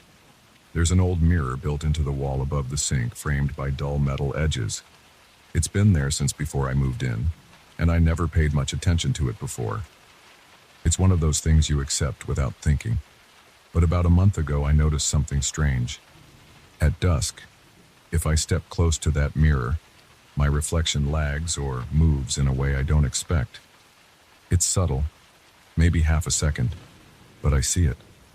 And a few times I'm almost certain my reflection looked right at me even when I turned my face to the side. At first I tried to ignore it. I told myself it was my imagination or maybe some weird lighting effect. I've got one of those old overhead lights that flickers sometimes, so I thought maybe it was just a flicker at the wrong moment. But I couldn't let it go. My gut told me something was off. One night, around 7:30, I stepped into the bathroom and stared at that mirror. The reflection looked normal at first. I blinked a couple of times. Everything lined up. My lips, my nose, my eyes. Then, as I exhaled and shifted my shoulders, I noticed the reflection took a split second longer to mimic the movement. My arms had already settled at my sides, but in the mirror, they still looked slightly raised, like I was halfway through the motion. I froze and felt my heartbeat pick up. My face got warm. My throat went dry. I kept blinking, and then it was gone. Everything matched up again. I washed my face, not saying anything out loud, but my heart was pounding. I expected it to be a one-time thing. I wanted it to be a one-time thing. But the next evening it happened again. And then again, the night after. I tried switching the lights on and off, but that didn't stop it. I tried covering the mirror with a towel, but then I felt stupid. It's just a mirror, I told myself. But part of me was relieved not to see that weird lag. Eventually, though, I took the towel off because I needed to use the mirror for shaving. A few days later, I decided to check it during the daytime. Nothing odd happened. In broad daylight, the reflection is fine. It's only at dusk, or once the sun goes down, that I notice any weird delay. That drove me nuts because it meant I couldn't just dismiss it as a trick of light. If it were a trick of natural sunlight, maybe it would happen during the day, but it doesn't. It's always around that twilight hour, when I can't quite say if it's night or not. I started waiting for it on purpose. I'd watch the clock, wait until 6:30 or 7, then walk down the hallway. Each time my stomach would tighten, my mouth would get dry. I'd feel a sort of dull ache in my spine, like I was bracing for something. I'd step inside, face the mirror, and watch. Usually the effect was small, maybe a slight hesitation in my reflection. But on 2 occasions, I swear I saw my reflection blink after I'd already opened my eyes. My eyelids had lifted, but in the mirror it was still mid-blink. It caught up after a fraction of a second, but it was enough to give me chills. I couldn't explain it. One night, I tried filming it with my phone. I propped the phone on a little stand on the sink so I could move around and see if the camera would catch anything.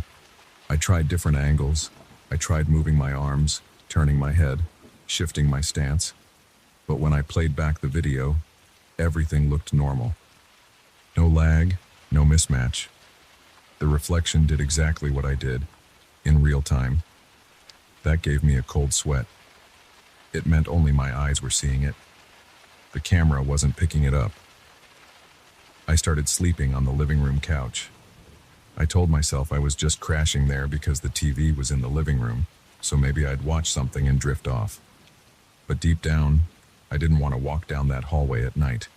I didn't want to feel that creeping tension every time I passed the bathroom. It was embarrassing. I'm not a superstitious guy. I fix my own plumbing, change my own light bulbs, solve my own problems. But I had no solution for this. A week later, I decided to try something more direct. I walked in at dusk and reached out to touch the mirror. The surface felt cold, which is normal. But I pressed my hand against the glass and waited. I could see my reflection's hand pressing back, and it looked normal for a moment. Then I moved my fingers slightly. There was that half-second delay again, like a glitch. My reflection's fingers were still for a breath longer, then caught up with mine. The hairs on my neck stood up. My breath sounded loud in my ears. My palms got sweaty, but I kept them on the mirror. I wanted to see if it would happen again. I flexed my fingertips. I watched the reflection. Again, there was that almost invisible pause. Then it synced up. I let go and backed away. I felt a knot in my stomach like I was about to get sick. I had no idea what to do. I thought about getting rid of the mirror. But it's built into the wall. I could try to smash it, but that seemed excessive. And I was also afraid of what might happen if I did. So I left it for the time being. I tried ignoring it as best I could. That worked for a while, until one evening I went to brush my teeth. I flicked on the light, squeezed toothpaste onto my brush, and then started scrubbing. As I leaned forward, I noticed my reflection's head was turned slightly toward me, more than it should be if it were just mirroring my movement. It was staring right at my eyes, not exactly matching my tilt. My heart started racing. I slowly straightened up. The reflection straightened too, but the expression was slightly off. There was a tightness in its face that I couldn't place. Then it snapped back to normal. The rest of the night, I felt on edge. I got to the point where I stopped using that bathroom after sunset. I'd do everything I needed before the sun went down, or I'd use the bathroom at my office if it got late. But that felt ridiculous. A grown man avoiding his own mirror? It was affecting my routine. I started losing sleep. I'd lie in bed thinking about that strange lag, thinking about how my reflection sometimes watched me even when I wasn't looking directly at it. 2 nights ago, I decided I was done playing this game. I walked in at dusk, left the lights off, and used only a small flashlight. I pointed the flashlight at the mirror and slowly approached it. The reflection was harder to see, but I could still make out my shape. My chest felt tight, and I could hear my breathing echo against the tiled walls. I raised my hand. The reflection also raised its hand, but I noticed it paused just for a beat. Then it lifted. My throat constricted. I whispered, "Do what I do." I know that sounds strange, talking to my own reflection, but I did it anyway. I moved my head side to side. The reflection did the same, but with that split-second lag. My scalp prickled. I decided to try something else. I took a step back and pointed the flashlight at the floor. I wanted to see if the reflection would move in tandem if I wasn't shining light on the mirror. When I looked up again, I saw my reflection was still standing there, and for a split second I swear it was facing me head-on, not angled the same way I was. It caught up quickly, though, and shifted into the same stance. My heart hammered. I could feel sweat rolling down my back. I backed out of the bathroom, not even bothering to turn on the main light. After that, I tried to come up with a rational explanation. Maybe it's my eyesight. Maybe it's stress. But that wouldn't explain the fact I only see it at dusk. And it wouldn't explain the intensity of that strange feeling that someone's watching me from inside the glass. My nerves are shot. Last night I did something I never thought I'd do. I tried talking to it again, but this time I did it calmly. I walked in around 7, turned on the overhead light, and just stared at the reflection. "What are you?" I asked. I don't believe in ghosts or anything like that, but I felt like I had to say something. My reflection just stared back. For a minute, everything looked normal. Then I lifted my hand to my face, and sure enough, there was that tiny delay. My reflection's hand reached up a moment later, almost like it was mocking me. I felt a weird pressure in my chest, and my hands started trembling. I stood there for a long time, probably 10 minutes, just watching. Sometimes the reflection moved in sync. Other times it lagged. At one point it seemed to be looking directly into my eyes, and I realized I was holding my breath. I exhaled, and my reflection didn't exhale at the same time. It exhaled a moment after, like it was imitating me. I felt a pang of fear in my stomach, like I was looking at something that wasn't entirely me. I tried to film it again, but just like before, the video showed everything normal. I played it back in slow motion, looking for any sign of the delay, but there was nothing. On the screen, I moved at the same time as my reflection, like a normal mirror image. That's when I decided I had to talk to someone about it. But I knew how crazy it would sound. My friend Dave came over for a beer last week, and I hinted that something was off with my bathroom mirror. He laughed and said, "You just need to get out more, probably a lighting thing." I told him he was right, but deep inside I felt that same fear creeping up. I knew he wouldn't see it. I almost wanted to show him, but I was afraid it would look normal in front of him, or worse, it would actually show up for both of us, and I'd have no idea how to handle that. So now I'm in a routine I hate. I avoid the mirror after sunset. I try not to think about it, but every time I pass by that bathroom door at night, I feel this crawling sensation on my neck. It's like I know there's something in there waiting for me to come closer. I've started showering in the morning just so I don't have to be in that room at night. The tension is wearing me down. My hands sometimes shake when I brush my teeth. My eyes are bloodshot from lack of sleep, and I keep checking my reflection during the day, hoping I'll spot something that would prove me wrong. But the mirror is normal under bright light. I've begun considering drastic solutions. Part of me wants to rip the mirror out of the wall. I looked into how I'd do that. I'd need to pry out the metal frame and probably patch up the plaster behind it. I even got some tools ready. But every time I think about going through with it, I freeze up. My breath catches. I imagine hitting the mirror with a hammer and seeing that reflection smirking at me a split second before the glass shatters. I imagine the shards on the floor, each tiny piece reflecting a lagging version of me. I can't bring myself to do it yet. Yesterday around dusk, I built up some nerve. I walked into the bathroom slowly, turned on the overhead light, and faced the mirror. I watched closely for a sign of that delay. My arms felt heavy, and my forehead was damp with sweat. I tried to keep a neutral expression, but my reflection's expression seemed tense, like it was anticipating something. I leaned forward, gripping the sides of the sink. I could see my reflection's knuckles turning white a fraction of a second after mine did. My gut twisted. I stayed there for a while, breathing in and out, focusing on matching my reflection as best I could. Occasionally it matched me perfectly, but then I'd catch that half-second lag again. It felt like a silent power struggle. I was trying to catch it in the act, and it was trying to mimic me just enough so I couldn't be sure. But I am sure. I know what I'm seeing. I can't explain it, and it hasn't hurt me or anything like that, but it's messing with my head. My heart races whenever I think about it. I've even started leaving the house around sunset and going for a drive, just so I don't have to be in the same building when that weird delay shows up. But I can't keep running forever. Tonight, I'm sitting here in my living room, writing all this down and thinking about my next move. My arms are tense, and I can't stop tapping my foot on the floor. There's no easy solution, and I don't want to invite someone over to check it out because I feel ridiculous. But the truth is, this mirror has become a source of constant dread.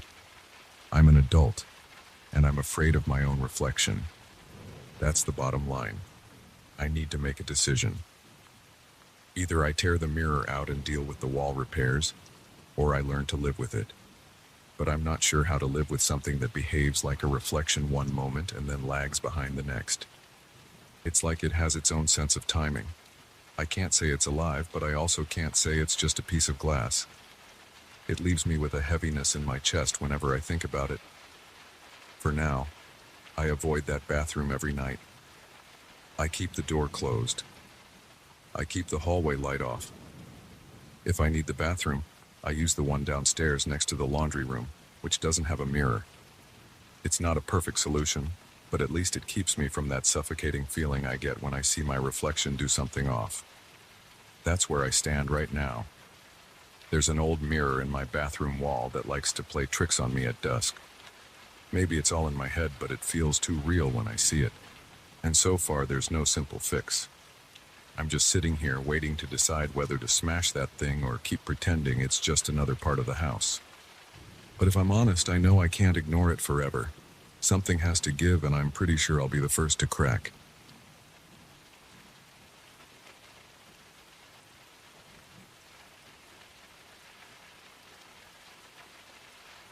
I moved into this old wooden house a few weeks ago.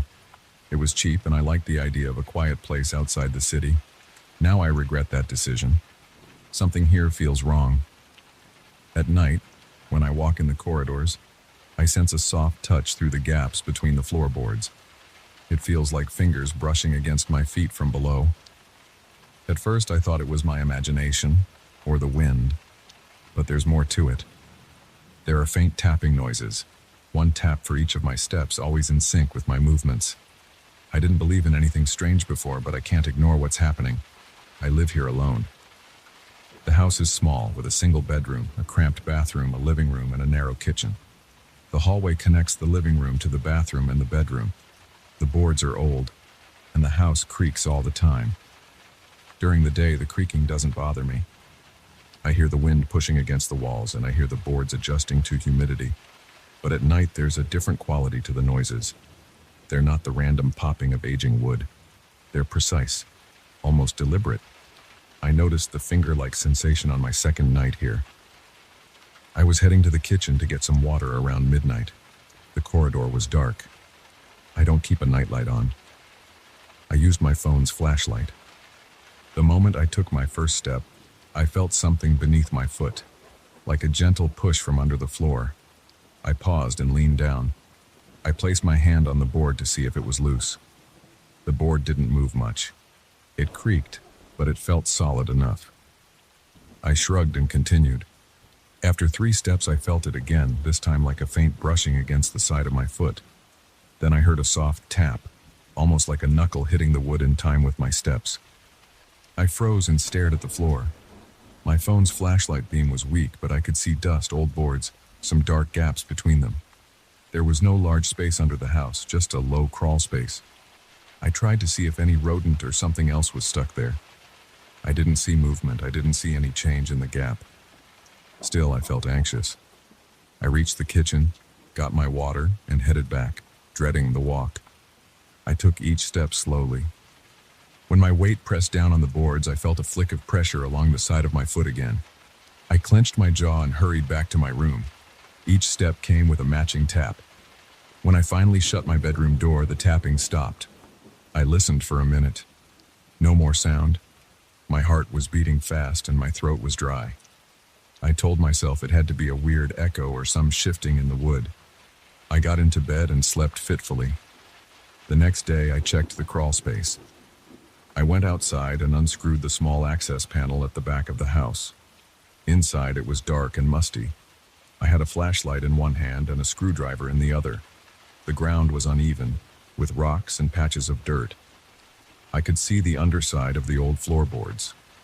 They looked grimy, covered with cobwebs and dust.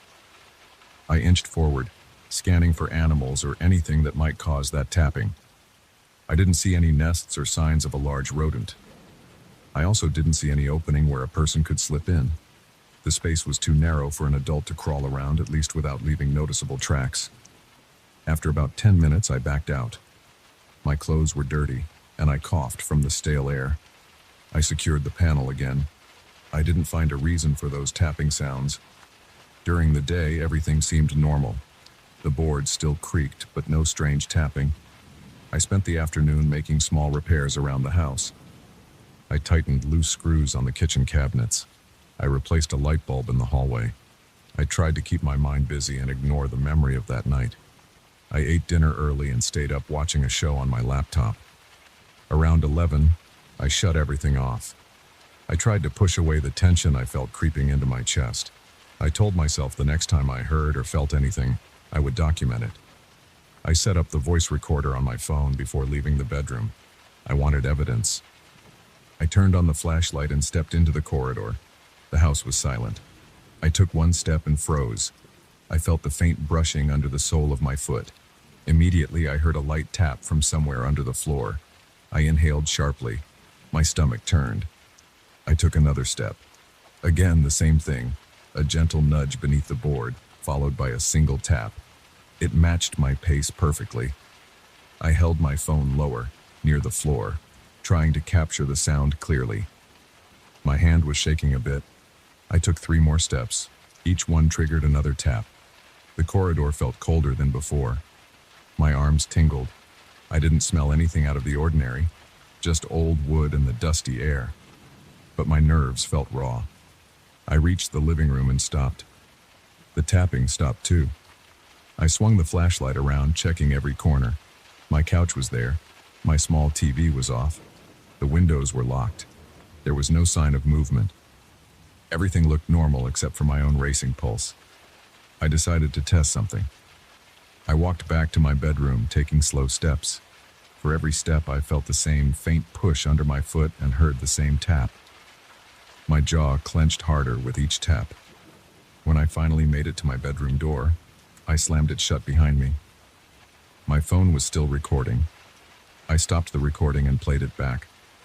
I heard my own footsteps creaking on the boards. Then very faintly, I heard small knocks in the background. It was enough to confirm I wasn't imagining it. I didn't sleep much that night. I stayed in bed, listening. I half expected to hear tapping outside my door. I heard the wind, a few distant cars, but not the tapping. In the morning, I tried listening to the recording again. The knocks were there, but they were soft. I could barely make them out without headphones. If I showed someone else, they might not think it was unusual. Still, I knew what I felt. Around noon, I checked the boards in the hallway from above, seeing if any were warped or had small holes. Everything looked old but intact. I tried prying one up, but it wouldn't budge. I stopped before causing damage to the floor. That evening, I considered staying somewhere else for the night, but I thought leaving wouldn't solve anything. I owned this place, and I needed to figure out what was going on. I ate dinner, kept all the lights on, and tried to stay calm. My phone sat on the table with the flashlight ready. By midnight, I decided to walk around the house again.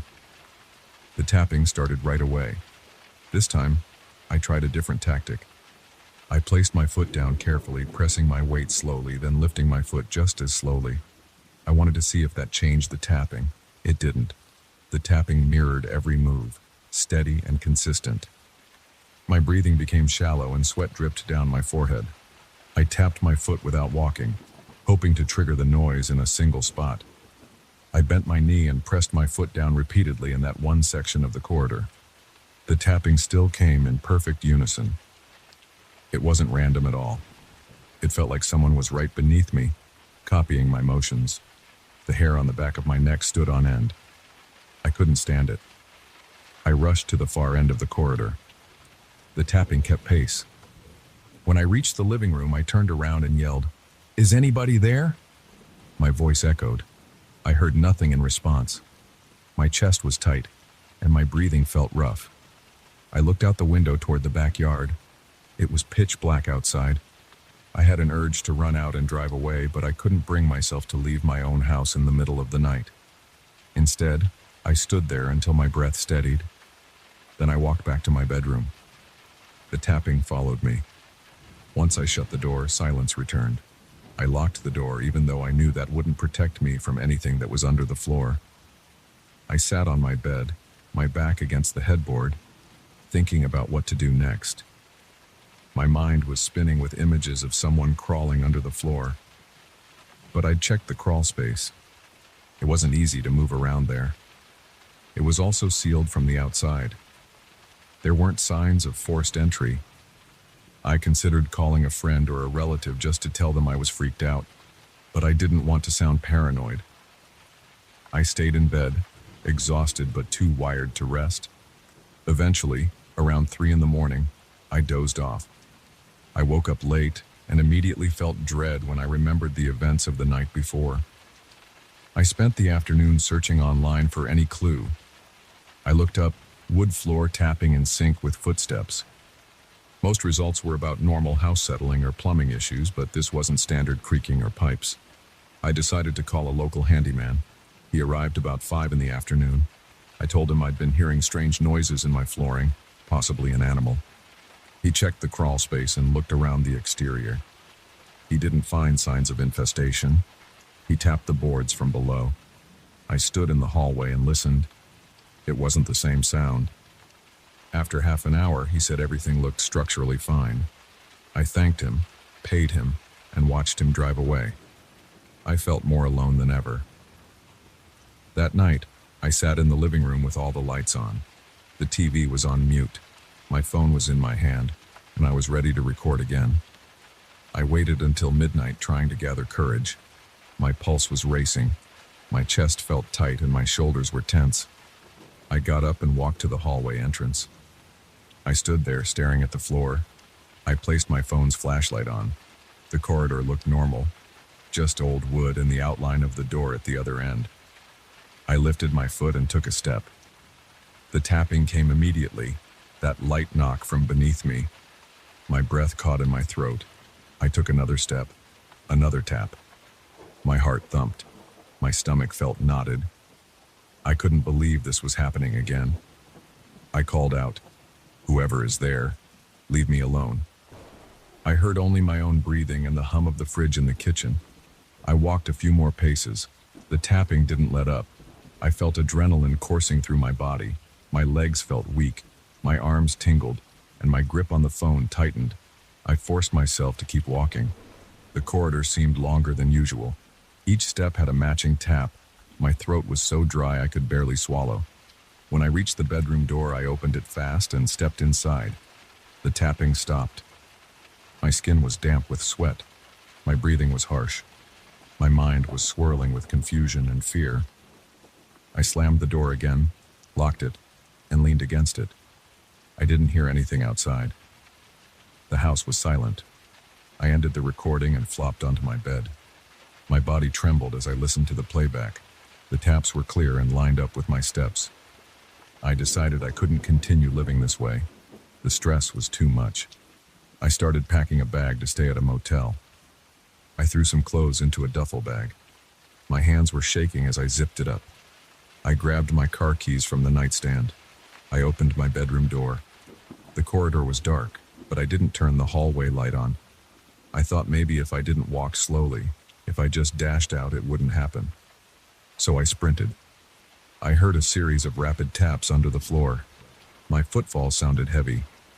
Every step brought a sharp knock from below. My heart hammered in my chest. I didn't stop. I made it to the front door, flung it open, and rushed outside. My car was parked in the gravel driveway. I jumped in and locked the doors. The engine started right away and I drove off, leaving the lights on in the house. I got a room at a small motel on the edge of town. It's where I'm sitting now, typing this out on my laptop. My plan is to go back during the day, gather more of my stuff, and sell that place as fast as I can. I don't care if I lose money. I can't handle those nightly taps. I can't handle that feeling of fingers slipping through the gaps in the wood. I know I won't sleep well tonight. I still feel that sensation on my feet. I still hear those taps in my head. I can't explain it, and I don't want to stay there long enough to find out. Maybe someone else can figure it out someday. For me, I just need to be far away from that corridor at night. I'm done.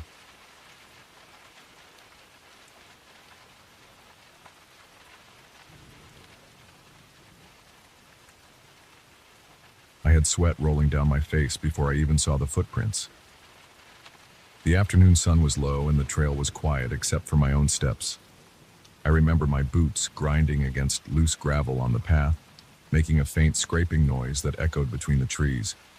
I took a left turn where the brush thickened, expecting nothing unusual.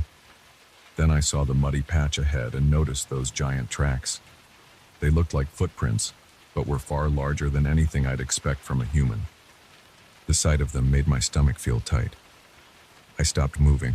I glanced around, listening for any signs of life. Nothing. just the breeze pushing some leaves around, but I could feel my pulse pounding in my ears. I walked closer to those tracks.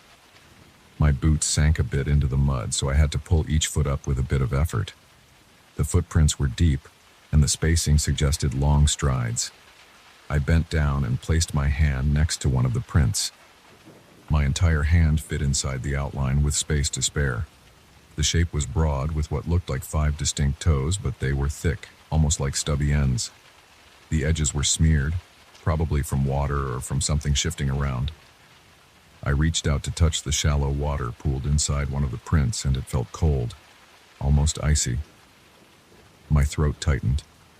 I had that weird tingling in my scalp that told me I should keep moving. I stood up and scanned the area. The trees were close together, with thick trunks blocking most of the remaining sunlight. I could barely see the sky through the canopy. I listened for birds or small animals, but the woods seemed silent. No chirping, no rustling, just the sound of my own breathing. My brain started to go into overdrive, thinking about possibilities. But I reminded myself, maybe it was just some weird trick of the mud. Maybe a bear had passed through. Yet these prints didn't look like a bear's. They looked more like some large person's bare feet, but the size was wrong. I took a step back and kicked some loose dirt over the tracks. That felt pointless, though, like I was trying to hide something from myself. I decided to move forward, figuring I'd finish my hike. I told myself I'd keep my eyes open, see if I found any more tracks, and then head back before dark. The air smelled damp, like rain-soaked leaves. As I walked, I heard the crunch of branches behind me, very faint but clear enough that I stopped. When I turned, I saw nothing. My heart was thudding. I looked at the ground behind me, searching for a sign of movement. But all I saw was the spot where I'd discovered the prints. I couldn't shake the feeling that something was off. The hair on my arm stood up. My eyes darted left and right, checking for any shadow or movement. I kept going, trying to ignore the growing tension in my chest. My boots sank into the soft earth here and there, leaving my own prints behind. I passed a small creek, stepping over some stones to avoid the water. That's when I heard a louder snap behind me, like a thick branch cracking. It sounded too close. I spun around again, scanning the surrounding trees. The thick foliage made it hard to see more than a few yards. There was no obvious figure, nothing I could point to. But the sound had been clear. Something had snapped a branch. I stood there quietly, letting my breath calm down. My ears strained for any follow-up noise. There was only silence again. It was frustrating. I felt like I was being toyed with. The late afternoon light was turning dull, and I realized I needed to keep moving if I wanted to get back to my car before dark. I started walking faster, pushing aside low branches and tall weeds. The path was faint in some places, and I had to rely on a few worn markers on trees to guide me. Now and then I stumbled on roots that jutted out of the ground. As I went deeper, I thought about turning back, but I also knew the shortest way out was to finish the loop. Turning back would take me longer. The tension in my gut made me want to hurry, but I forced myself to keep a steady pace. My breathing was getting heavier, not from exhaustion, but from a constant sense of dread. My ears kept picking up small noises, a leaf brushing against something, a twig falling from above. Each time I paused to scan the area.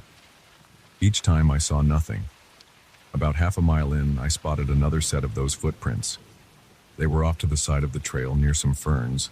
These looked fresher, with sharper outlines. I crouched down to check, and my stomach clenched again when I saw how big they were. I placed my boot next to one. It was at least twice the length of my foot, maybe more. The stride was wide, suggesting something tall. The prints led away from the trail, deeper into the woods. I felt a knot in my throat. My pulse hammered. I stood up and tried to see where they led, but the trees were thick, and the footprints disappeared after a short distance. A sudden gust of wind made the leaves overhead rattle, and I felt a chill. The sun was even lower now. The sky had turned a darker shade of gray, and it was clear dusk was coming fast. I turned back to the trail and picked up my pace. Each step felt more urgent. My shoulders were tight, and I could feel my jaw clenching. I wondered if I should try calling out, see if maybe there was someone else around, but the idea of making noise didn't sit right with me. Instead, I kept going in silence, occasionally glancing over my shoulder. Then I heard another snap, louder than before. It came from my left this time. It sounded like something heavy stepping on a thick piece of dead wood. My body tensed. I raised my flashlight, even though it was still light enough to see. I caught a glimpse of bushes moving, but I couldn't see a shape or a figure. I took a deep breath and forced myself to walk forward. Another noise followed, a crunch of leaves coming from the right side now. My skin prickled. I turned my head but saw only the outlines of tree trunks. I stepped faster, almost tripping on a root. My mind was racing with questions. Was something circling me? Was it just my imagination? My heart pounded in my chest, and I felt sweat trickling down my back. The path curved around a large rock formation, creating a blind corner. I slowed down. The last thing I wanted was to turn that corner and run into something.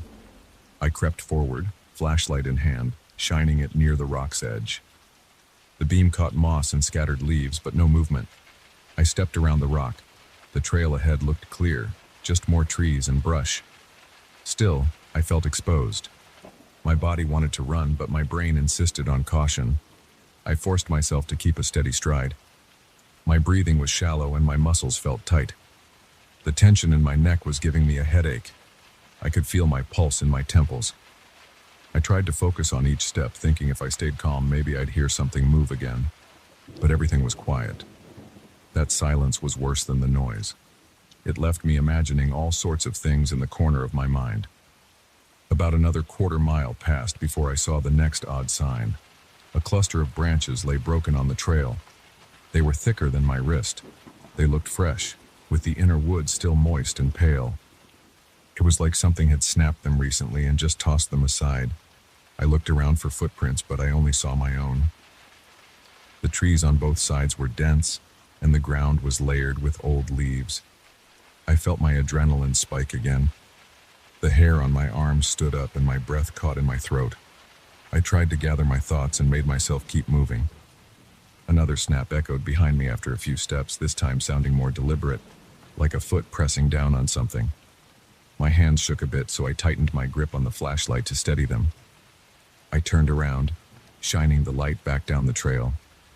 Empty. My stomach was in knots. I took one step backward, then another. I didn't see anything, but I could feel that presence. It was like the air was heavier around me. I told myself to move. So I turned and marched forward, faster now. My breath was coming in short bursts. Each time I thought about stopping, I felt that heavy sensation behind me. It was like being followed by a shadow I couldn't see. The trail sloped downward, which gave me some momentum. I slid on loose dirt, nearly falling a couple of times. My chest was heaving, but I didn't care. I wanted distance. I wanted out of those woods. After about 10 minutes of this urgent pace, I came across a small wooden sign marking the final stretch of the loop. Relief washed over me, but I couldn't relax yet. Darkness was setting in. The sky above was a mix of deep blues and grays. The tops of the trees swayed with a light breeze. I could see the path winding down to where my car was parked. I hurried on, still listening for more branches snapping. I didn't hear anything now, which almost felt worse. My legs were shaky by the time I reached the trailhead. My car was alone in the dirt parking area. I unlocked the door with trembling hands. I glanced back at the tree line. Nothing moved.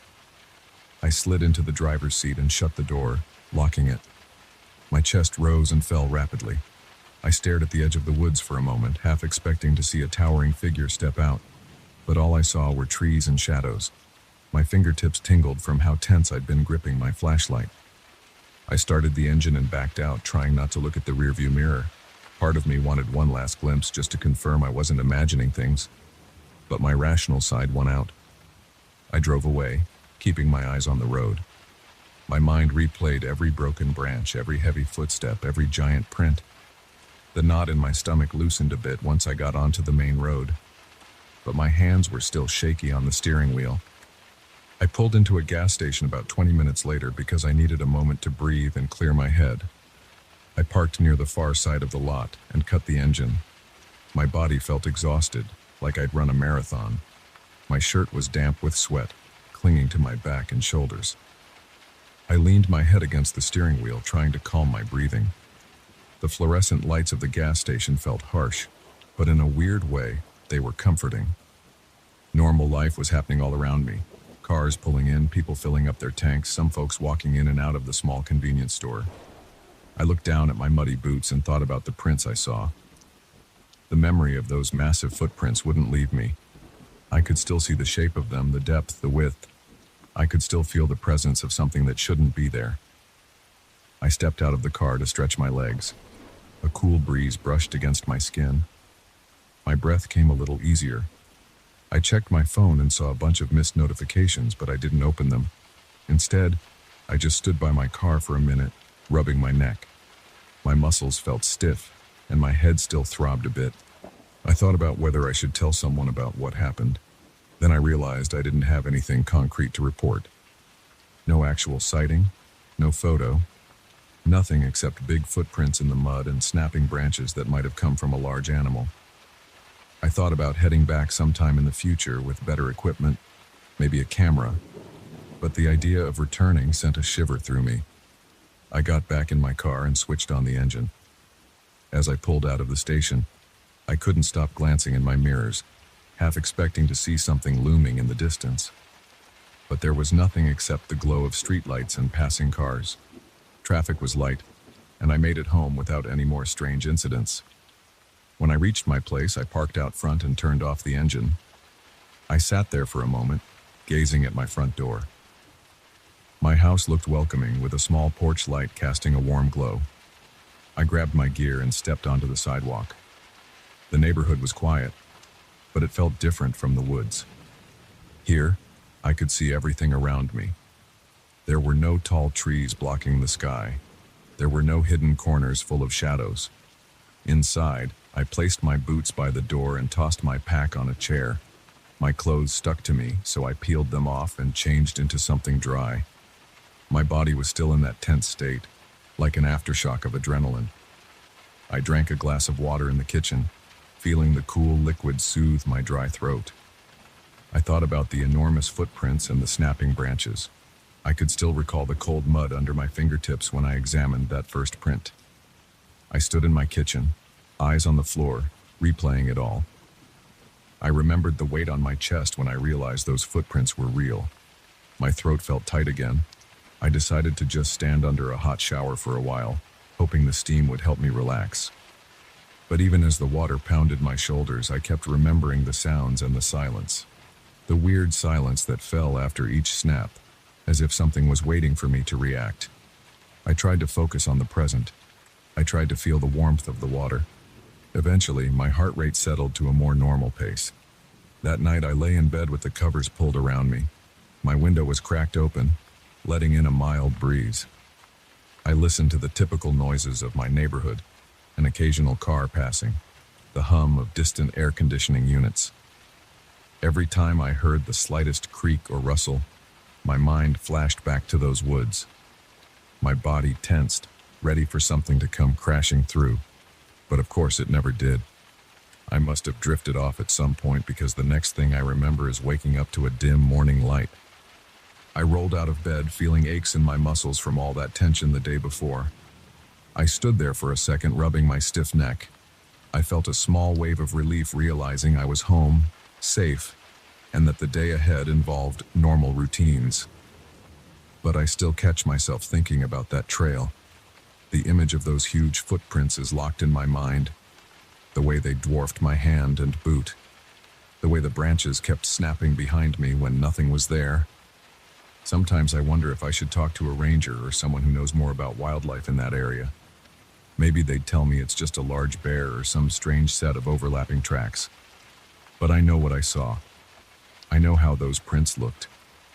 And I know how it felt to hear something following me without seeing it. I haven't gone back. I might never go back. Even if it was just my imagination, I can't shake the memory of that heavy presence in the trees. That moment of pure tension when I realized I was not alone out there. And for now, that's enough to keep me far away from that trail.